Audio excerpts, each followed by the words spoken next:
Hello and welcome. I am Josh Widdicombe. For today, I'm the curator of a place of incredible artefacts and exhibitions, a place that stores the greatest thing on earth. This is my archive of pop culture. Welcome back to the final part of the insane story of the making of Apocalypse Now. Can Francis Ford Coppola pull victory from the jaws of defeat as the film spirals over budget and out of control? Or will he, like Kurtz himself, end up destroyed by his mad journey to make the film? We're here for the last, somehow redemptive episode of Apocalypse Now. It needs a bit of redemption, I think, doesn't it? So, I mean, it needs a drop of redemption considering the amount of drugs and lost film. Does this make you think that it was worth it? Well, do you know what? Let's save that for the end of the episode. Was it worth it? Okay? Yeah. But until then, let's just say that one morning, Martin Sheen is found crawling along the road outside the jungle by a bus driver. Okay. The bus driver carries him onto the bus, drives for help. The nearest hospital, 4 hours away. Oh, so he's in a state of real ill health then? Yeah. This isn't just a drug stupor? No. Okay. Yeah, so from the bus, he's basically handed over to a costumer, someone from the costume, Dennis Phil, who places him on a pile of shoes in the costume truck and drives him to the production office. Yeah, as you say, was it the wife of the president? We did say she had a lot of shoes. Oh, yeah, exactly, yeah. Amelia Marcos, whatever her name was. Melda Marcos. Melda Marcos, yeah. Yeah. Just shoes everywhere. A country full of shoes, yeah. So the production manager immediately calls Coppola's helicopter and tells him that Sheen needs to be choppered out to the medical centre. He's had a heart attack as well as a nervous breakdown. Wow. A classic double. Yeah. It's the FA Cup and league title, really, isn't it? Yeah, absolutely. I can see where that's come from as well, to be honest. Yeah, both make sense. Yeah. In the context, it feels like it's quite a stressful job. Yeah. So he makes it to the hospital. He asks for a priest along the way, presumably to deliver the last rites. Yeah. His translator manages to find a priest to stand at his bedside. His wife, Janet, sleeps on the floor beside his bed. Oh, it's heartbreaking. This is Martin Sheen. I completely fell apart. My spirit was exposed. I cried and cried. I turned grey. My eyes, my beard, all grey. I was in intensive care. Wow. It's not ideal, is it? No. Well, if you're the lead in a film. It's not, but it does feel like all roads were pointing to this sort of point. It does, doesn't it? Yeah. Look at the drug use. Look at the stress he's under. The fact that his family are there, and having to witness all this stuff, it feels like the perfect storm. If anyone's going to have a heart attack, it's probably him. Yeah. Poor guy. That must be horrific. That also must be just so awful for the family and everyone, who's there with them. I mean, just horrendous. So Eleanor Coppola says, last night Francis called from Manila. He said that Marty had had a heart attack. He was alive, but in a critical condition. He, as in Francis, wanted to keep working unless he heard otherwise because the company was in a state of shock and needed to focus on the day's shooting to keep up morale and not fall into chaos. Okay. He said the production manager had started drinking and wanted to close down the production. How are you feeling if mid-afternoon on the last leg you have a heart attack and the other two are like, I think it's important we just keep working. Let's just focus on tonight's show. Yeah, come on, guys. I know he's in hospital. I know he's had a heart attack, but let's just keep pushing on, okay? We've got a show to do. Exactly. I think part of me would be like, come on, guys. Come on. Maybe 24-hour breather to see if I'm going to make it. Yeah.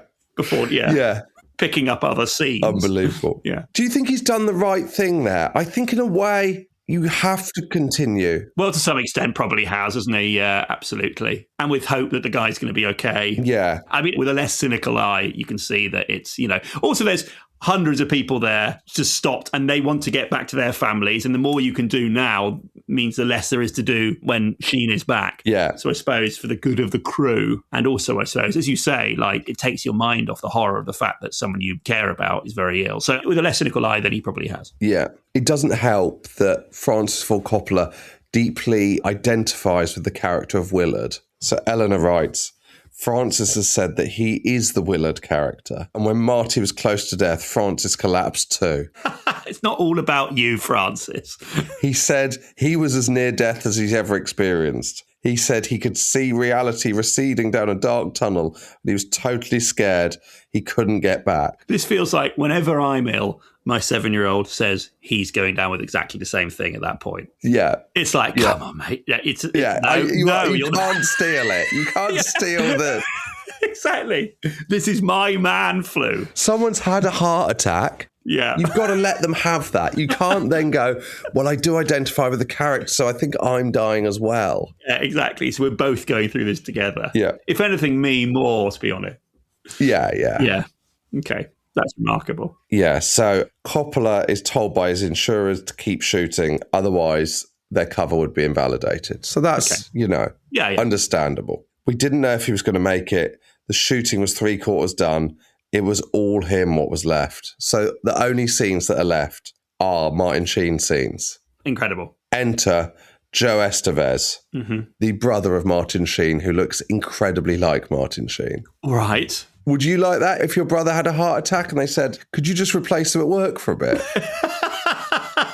So they're not actually filming scenes with him, are they? Wow. They've got identical physical builds. So they dress him in the same uniform. Yeah. And they film him from behind in low lighting or out of focus for the wide shots and the boat scenes while he's recovering in hospital. So they try and pick up. You know that really stressful job that's just given your brother a heart attack? Do you want to do it now? Yeah. Dressed as him. Dressed as him, yeah. Yeah. So they're filming him from behind, slightly misty shots. Yeah. Trying to pick up what they can with a man who looks a bit like Martin Sheen. Okay, brilliant. Yeah, exactly, yeah. Years later, during post-production, Coppola realises they need the narrative voice, and Martin Sheen is unavailable. So Joe does the voiceover as well. Oh, really? Because he's got the same voice as well. That's incredible. Yeah, so he records the Captain Willard narration track, and to maintain the illusion that Martin Sheen's doing the whole role, he's totally uncredited Joe Estevez. Really? Yeah, both for physical acting and vocal work. I'm not happy about that. Are you not? Just give some different, with thanks to or something like that. Yeah. Credit them, but just don't write that name next to it. You've got to do something in the credits, surely. If you've stepped in and saved the day. I also don't think it's a problem to let people know that that's happened. If anything, I'd say, I suppose it's quite distracting. What, at the end, if you see it in the credits? If it's public knowledge that the brothers replaced him for certain things, it's quite a distracting way to watch it because you're always thinking, oh, is that one of the shots with the brother? Okay, yeah.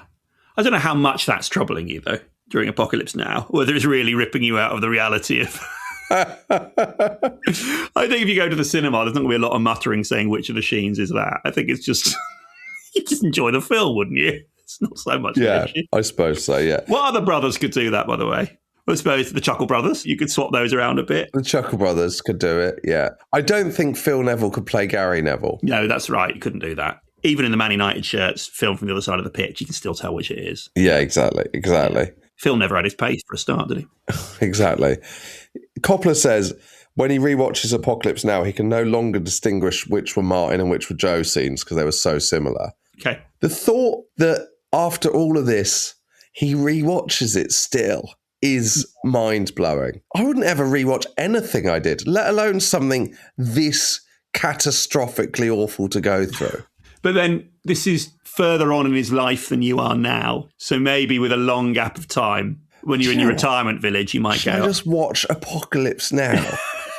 You might be you never know. I can see you, age 90, rewatching Mock the Week just to see what it was like back then. Just to take us back to the glory years. Yeah, exactly. So the strain of making Apocalypse Now has taken a huge toll on Coppola's marriage as well. Yeah, which won't surprise you. No, I can see how that could be testing. So they have a huge argument which ends with him saying he wants a divorce. Eleanor has become aware of several reported affairs he's had. During filming? I don't know. Okay. Everything comes to a head when they're working their way around Martin Sheen's heart attack. So just as the heart attack thing's being dealt with the affairs. A divorce is chucked into the mix. The divorce and the affairs comes into the mix. He is, let's be very clear about this, a shagger. And if anything is going to make you horny, it's experience like filming Apocalypse Now. Yeah, exactly. Really, for me, that's the sort of situation to get someone going, isn't it, really? Exactly. Loads of drugs, everything going wrong in the jungle. Yeah. That's only going one way. Exactly.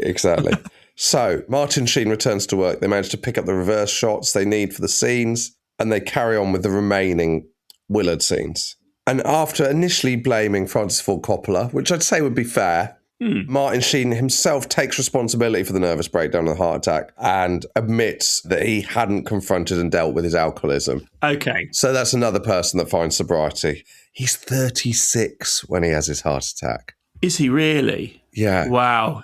He's living a hard life in that case, isn't he? Yeah. That is wild, isn't it? Yeah. It's interesting how many people are going through this process and coming out the other side with a sort of renewed view on how they should live their life. Sort of like the Priory, isn't it, basically, working on Apocalypse Now. You're saying that actually it's the best way to sober up is Apocalypse Now. Completely. Yeah. There's a scene that Fred Forrest, the actor who plays Chef in Apocalypse Now, talks about, where he and Martin Sheen confront a tiger in the jungle. And there's the trainer who's called Marty Cox. And on the day of shooting, he brings the tiger onto set along with a live pig that they're going to use to tempt the tiger into leaping towards the actors. Right. There's just no way I'd do that. No, of course not. Yeah. There's just absolutely no way. And does it work? The trainer assures the actors and Coppola that the tiger hasn't been fed for a week and so should respond to the temptation of the pig by doing exactly what Coppola wants. That's the last thing I want to hear. My main concern there is that the tiger might just be more keen on humans. Yeah. At that point. And that a pig's not enough. Yeah, exactly. Yeah, if he hasn't eaten for a week. The last thing I want to hear is the tiger hasn't been fed for a week. The tiger is looking at that scene and it's seeing the pig essentially as a starter. That's what we're looking at there. Yeah. An aperitif. Yeah. Whatever the phrase would be. Yeah. And then you're the main course. That's my main concern there. Absolutely awful. Can you imagine? Don't worry, there's a pig there. Apparently during the filming, Francis Ford Coppola's shouting at them to get closer to the tiger on the set, and they're yelling back at him, "You get closer." Amazing. It's so mad, isn't it? And what happened to the pig? I want to know what happened to the pig. I think the pig's definitely not still with us one way or the other. Okay, Yeah. It's not the one from Bay Pig in the City. No. It didn't go on to sort of have a really healthy life in the movies. No, he saw this as a turning point. Yeah. That was his moment he decided to get out of the industry, was it?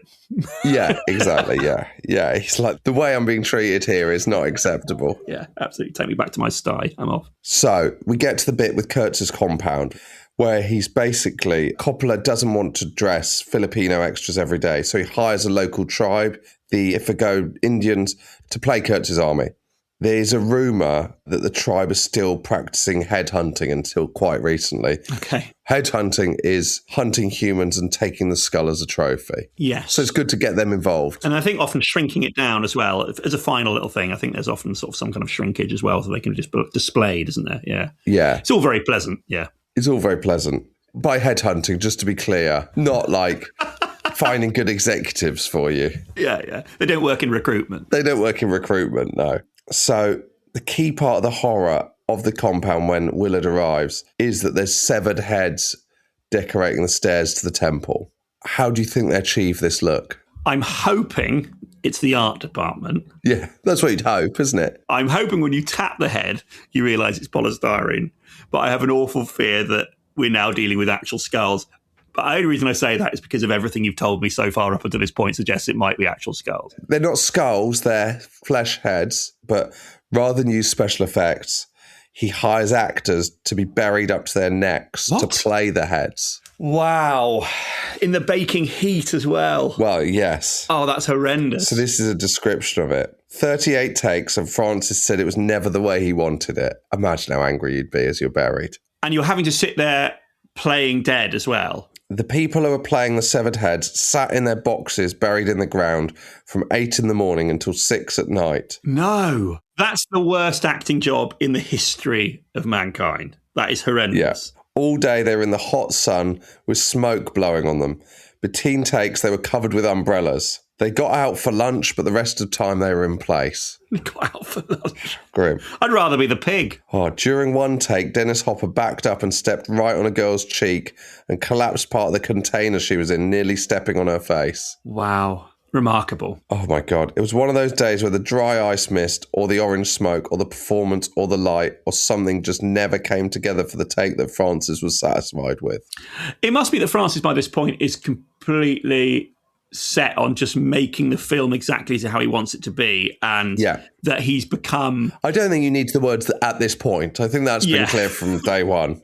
But it feels like it probably, the environment and the context will make that even worse, that you become numb to some of the concerns for other people. Any empathy you might have had for the lot of extras and stuff like that probably has now gone out the window if you're twice over time and everyone's been having heart attacks and you themselves are on drugs. You can see that if you're already like that, you then add to that the experience by the end of it. If you're basically part of those last few scenes, you're going to have no chance of being respected whatsoever because, the madness has taken hold, basically. It's mad, isn't it? Yeah. She writes, at one point, I was sitting there looking around. The severed heads were drinking Cokes. Okay. How? With a straw? Or those hats with the two cans in? Is that what we're dealing with? What is it? Or there's a Coke pourer. It could be. I'm just trying to work this out. It could be a runner who's going from person to person and saying, "Do you want some Coke?" Tipping something into your mouth. No, I think it's probably straw, isn't it? Okay, right. Yeah. One girl had a wrapped skirt, bare breasts, and pink plastic hair rollers in. Yeah. Okay. And there was a man with a boa constrictor giving it a drink of water. Absolutely incredible. I've never thought about a snake drinking before. No, it's of course. A weird image, isn't it? You don't really imagine that, do you? Is it lap with its tongue, or does it sort of sip like we would from a cat? Yeah, I don't think it sips. I think it laps with its tongue, like a cat, I imagine. Well, it is basically a straw, isn't it, a snake? That's basically what it is. Nature's straw, isn't it? Exactly. So it's ready-made for drinking. You just suck on its tail. Stick its mouth in the can of Coke and suck on the other end. Yeah, exactly. You get a rather snaky Coke. Yeah. On the 238th day of shooting, the original 117, Coppola walked into Doug Claiborne, the assistant director's office, and said, "Let's pull the plug." Doug. Let's pull the let's pull the plug, Doug. Yeah. Okay. No, so this is the 238th day. And he says, "I've just realised today, you can't make a perfect movie. Let's wrap, Doug. Let's go home." Had they got all the shots by that point? Yeah, I think so. Yeah. There's just something really funny about him just going, "I've had enough now. Do you know what?" Yeah, I can't face just going, "This is the point." Yeah, that's fine. There must be enough stuff. You've got to be able to cobble that together, just haven't stick we? the credits at the end. It'll be all right. So the film wraps principal photography on May the 21st, 1977, over twice as long as the shoot was originally scheduled for. At least $15 million in debt to United Artists with all the extra costs. The budget started at $14 million. By the time they wrapped, they've spent $25 million. Wow. Why am I imagining as well when they leave that they've forgotten they left 15 extras buried up to their necks in the mud? I just got visions of the entire crew pulling out, and those guys still sat there going, "Excuse me, excuse me." Still there.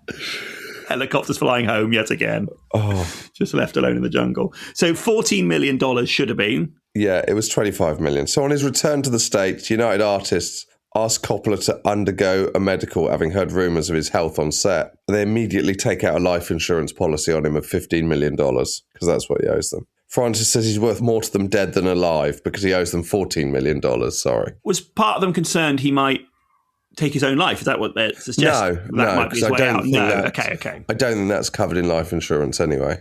Okay, right. So it's more that the impact of this might mean that he has a heart attack, much like Sheen or whatever it happens to be. Yeah, okay. Yeah, exactly. So, post-production now. But at least they're in America for this. Okay, yeah. Takes a huge amount of time. No shit. Coppola regularly showing different cuts and different endings to various people. At one point, one of the editors sees Francis flirt with his girlfriend at an event and disappears with all the footage of the famous bridge sequence and sends Coppola a package of burned ashes. No! Saying, "That's reel one. I have 11 more to go." Wow. They eventually sit down with the editor, who says the reels are safe and he's willing to come back to work. He'd just done it to shake up Coppola and obtain working conditions he wanted. Yeah. Also, I'm sure Coppola's all right with reel one because there's no way he's using the first takes. Yeah. I'm imagining Coppola's doing like 50 or 60 takes of anything. So it's basically reel 7 or 8 is where you're getting towards the stuff that Coppola's actually using. Exactly, yeah. You know when I was talking about how can he rewatch the film, Coppola? Yeah.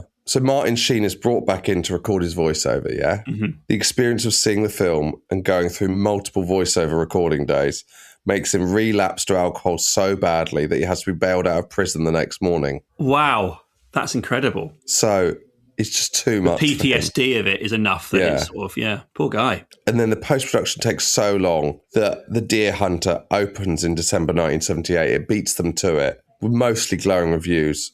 And the media call it Apocalypse First. Bit of fun. Right. And then the release dates are pushed back, and there's rumours that the film is unreleasable. Can you imagine after all that? Yeah. Wow. And then they have an LA preview screening just before the Cannes Film Festival that year. 4 years, nearly $30 million spent on almost finishing this film at this point, and it's still a work in progress. Absolutely wild. Yeah. He asks for honest feedback, and the LA preview couldn't go better. There's very few dissenters. Rapturous praise from the audience. Oh, really? Amazing. And then in 1979, May, they take the work in progress to Cannes, where it's well received. It wins the Palme d'Or. It's his second time winning the Palme d'Or. So, Amazing. has he done it? He's done it. But not everyone's enthusiastic. The original writer, do you remember John Milius, your favourite, the writer? The surfer guy? Yeah. When he sees the film, he allegedly puts his fist through a door in anger at the film. Okay. And actually, the reviews are mixed of it initially. Robert Town, the writer of Chinatown, describes it as Apocalypse Now and Then. People love a pun on them. Yeah. It's released in American cinemas August 1979. The final cost of the film by this point is around $40 million.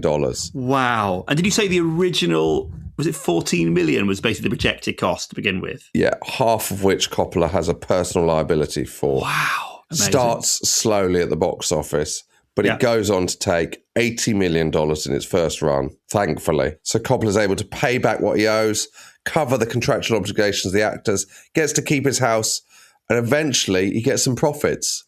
So, he's made a bit of money. Easy money, isn't it? It is a real cinema film as well, I suppose, isn't it? Just the spectacle of it all. Yeah. So you can see how if it's getting good reviews, it would also have a real word of mouth quality from people who are going to see it, because it is just perfectly suited to the huge screen, the incredible sounds, and that's kind of really where you want to be seeing these sort of films. Far more than more intimate, soapboxy sort of things. More good news, Tom. After years of affairs, he decides to work on his marriage with Eleanor. What a great guy. Oh, it's a really happy very ending, sweet isn't it? ending. Yeah, absolutely. So really, Apocalypse Now is a love story if you think about it. Exactly, yeah. It's the perfect fairy tale. Yeah. He says if he left this family, he'd likely leave the next one too, so apologises for behaviour and decides to make things work. I don't think that's lovely romantic. I'm not sure how reassured I am as the partner at this point. Just so you know, I've realised that if I keep doing this, I'll just keep doing this. So I'm going to stop just because it's a vicious loop that I'm caught in. I'm not really that into you, but I just haven't got the energy to go through this again. Yeah, exactly. Yeah. So, better the devil you know. I don't know if you know that phrase. But then Eleanor's friends read her diary from Apocalypse Now and they say she should publish it. Francis reads it and agrees it'll have universal appeal. And it becomes a huge hit, her diaries, some of which obviously I've quoted here. Yeah. And she becomes a big name. She's no longer seen as the wife of Francis Ford Coppola, but someone whose perspective is seen in her own right. This annoys Francis. Yes. There's an ego there, isn't there, with that guy, let's be honest, Because he sees that people start to see him negatively when they read the book. That people start to see the truth. Yeah. And he asks her to back out of her book tour and she reluctantly agrees. That's really grim, isn't it? Come on, Francis. Come on, mate. But the critical consensus around the film is that it's a classic. It's ranked 19th as the best film ever in sound in the most recent survey. Wow. And then in 1991, the documentary about the making of it is released, Heart of Darkness, A Filmmaker's Apocalypse, where Eleanor has filmed things because she was just filming behind the scenes and extracts from her journal, and it's brilliant. And the documentary wins several awards, which I can imagine really pisses Francis off. And Francis says, I'd rather you didn't go to the awards. I'd rather you returned those Please awards. Please turn them down. Yeah. We're better than that. Yeah, exactly, Because it's making people think that I didn't win that award, and I don't like people thinking that I didn't win that particular award, so I think it's best you don't win it, Yeah. He goes on to make more films, but nothing beats the run of 4, The Godfather, The Conversation, The Godfather Part 2, Apocalypse Now. That's a run. Yeah. He has quite a few flops. Also, he doesn't mend his approach to filmmaking. Okay. His career is littered with these stories, kind of huge swings for the fences, artistic and financial leaps. So there's one from the heart in 1982 when he gambles everything on a radical idea, basically to reinvent how movies are made. Okay. So it's a romantic musical set in Las Vegas, following a couple drifting apart and tentatively finding their way back to each other. He invests heavily in Zoetrope, his production company's computer division. So scenes are pre-shot on video, edited in advance, and then they're recreated on film. I don't quite understand that. So explain that one more time. So they're filming scenes as you would in a normal movie. I think they film basically rushes on video. Yes. Edit it. Okay. And then they've got the film, so they know exactly what they're shooting when they come to doing it on film.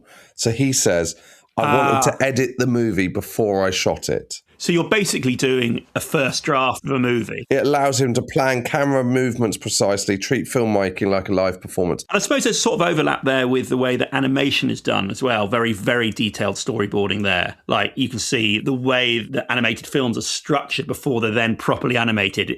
Every angle, everything it basically exists on the page in a sort of in a true sense, is then just translated into. It doesn't work brilliantly in terms of cutting down his budget. But you can see the logic behind it, to be honest. As Michael's saying there with the expensive film, there's an ingenuity there. Yeah, but the budget for this balloons to $26 million. Okay. Which is huge for a non-blockbuster romance in 1982. It's a financial disaster. He's in massive personal debt after this. He's basically deeply in debt, liable for loans, basically has to abandon his idea of an independent studio system. He says, I had to make films to pay off debts. I became a kind of hired gun. So in 1990, he makes The Godfather Part 3, which is not a project he wanted to make and was driven by financial necessity and wasn't very good. Yeah, it's not considered as strong as it, yeah. No. But I think that happens a lot. There's a lot of sort of like brilliant creative people who get trapped in financial difficulties and then end up doing lots of stuff that they're not particularly proud of. It's like why you're here, Tom. Exactly, yeah, completely, because I'm £45 million in debt to the studio. Yeah. And I don't think this is going to touch it. It's barely the interest that's accruing while you're recording this is higher.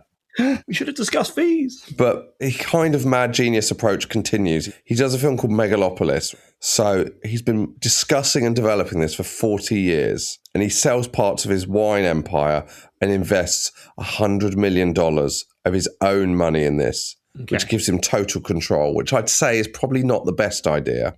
I mean, it's interesting when you say he was in debt and all this sort of stuff. You think, oh, poor guy. But then you hear the sentence, he was forced to sell part of his wine empire. Yeah, well, of course. Which does make you feel slightly less sympathetic to quite how hard up he was. It's not an option most people have. So he does this on his own terms. He frames the project with the phrase, you don't have to be afraid, you can take a chance, which I just think you've just got to be a bit more careful in your life sometimes. It dates back to the early 80s, shortly after he completed Apocalypse Now. So Megalopolis, it's a modern retelling of the fall of the Roman Republic, set in a futuristic New York, often referred to as New Rome, focused on a visionary architect attempting to reshape society. So throughout the 80s and 90s, he tries to do this project, multiple drafts, table reads with major actors, refining the script, but studios see it as too abstract, too risky. The budget's considered excessive. His own career becomes unstable after the financial failure of One from the Heart. In the 90s, it comes close to being made. He shoots second unit footage in New York, assembles a cast, but then the 9/11 attacks happen and the destruction of the skyline of New York make the themes of urban collapse, catastrophe, New York not ideal, shall we say. Yes. Yes. So he abandons the project and explains that reality has overtaken the film's premise. Decades later, he returns to it. And so he's basically, everything is on this.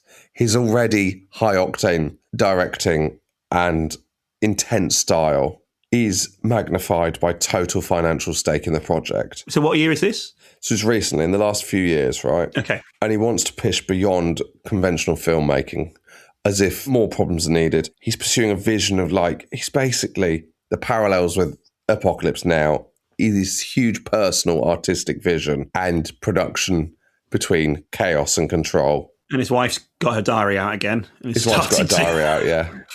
The iPhone's ready. Exactly. He's going, I'm not going to let you release that this time. He previews, it's one of the most anticipated films in years, Critics are sharply divided. It's often seen as his kind of late career counterpoint to Apocalypse Now. Have you seen it, Michael? I haven't seen it. Yeah, it's really bad. It's not good. Well, he says, he's obviously an artist who's willing to risk everything. He says, you learn that the only thing you can do is follow your instincts, which I think is a perfect quote for him to end on. I'd say, is that the learnings? I don't know if that's what I've learned from this. Yeah, but then I suppose movie making, writing a book, music, any of these creative endeavours, there is no exact science to it, is there? No. And like, if you're not willing to risk and explore, and these greats are willing to do that to the truest sense, that is how you will end up with the best stuff always. Yeah. But it also comes with the greatest risks. Yes. Financially, you're exposing yourself just by really following your own path. It might be different to other people. That means that you're far more at risk of being attacked if it doesn't go right. So there's all these things that a lot of people aren't willing to risk, even if they are in a situation where they can do that. Yeah. So it has to be applauded. And you can't expect it always to work, because that is the beauty of art, I suppose, isn't it? Yeah. That sometimes it sings, sometimes it's colourful, sometimes it's wonderful, and sometimes it doesn't work out. And it's hard to work out why that is, but that's just the truth of it. And that's the risk and the joy in it, I suppose. So to finish with the question I asked you at the start of this episode, do you feel Apocalypse Now was worth it? It's a weird one, isn't it? My feeling is it probably was, because nothing awful happened to people on set. So obviously it lasted far longer than it should. It cost far more than it should. It had an effect on his marriage. There was the heart attack, which isn't ideal. There was too much drug use and stuff. But you're not telling me a story where he's ruined someone's life. People were abused or, exactly. There doesn't feel like there's cruelty there. Yeah. They're just like... not intentional. Exactly. There's sort of a bit of artistic madness. That's exactly it. Would you sign up for the sequel? It depends what it pays. $3 million for 3 weeks, I'll do it. Yeah, exactly. Yeah. But so in that regard, it probably is. There are other films where you hear about horrific behaviours on set and stuff like that in a different way, where you think no. But actually with this one, say maybe it does tip the balance. It's obviously a horrific experience for people there, and it costs far more, etc., etc. But what a piece of art at the end of it. Yeah. So yes, I say just about. What do you think? Yeah, I think you're right. You know, we've actually covered things where someone's died or someone's had something awful happen to them. And that's a very different world, isn't it? Exactly. It's a very different thing. Maybe if Martin Sheen hadn't survived, you'd go, okay, yeah. Yeah, I think that's a fair point. I'd say they got away with it is the way I'd style it. Yes. I wonder how the actors feel about it now. Yeah, that would be an interesting chat. Looking back, where they're watching it back, whether they it's something they are glad they went through. Because, of course, time heals and changes the way you feel about things. And the fact that this has been lauded and won all these awards. Yeah. Maybe in time they themselves have come to go, well, I'm really glad, because it's legacy. That's what this is. Yeah. It's part of the legacy of these great actors. Well, Brando and Hopper are dead, but Martin Sheen's still with us. But this will live on as a movie that people will talk about forever, really, because it is one of those great movies. You say the 19th greatest movie ever. Well, they just have for 3 whole episodes. Thanks for joining me, Tom. I loved it. It's so interesting. We'll cover another incredible story next time. There's many more stories like that. If you want to go back through the episodes, or if you want to join the fan club, if you enjoyed this, can I recommend The Island of Dr. Moreau, which was a great 2-part we did on the fan club. I love that so much. Yeah, that was great. So sign up to that. Otherwise, we will see you next time for another insane story. Absolutely. And if you know what happened to the pig, do let us know. Yeah. Does the pig think it was worth it? That's it for this series of Archive of Pop Culture. Thank you for listening. It was an absolute pleasure. If you want to hear a similar but even madder story, head over to the fan club to listen to our 2 specials on the Island of Dr. Moreau. Absolutely incredible. Archive of Pop Culture is a Keep It Light media production, hosted by me, Josh Widdicombe, research by David Price and Cheyenne Barnes, additional editing Will Fitzpatrick, design John Gregory, music by Pickle and Button.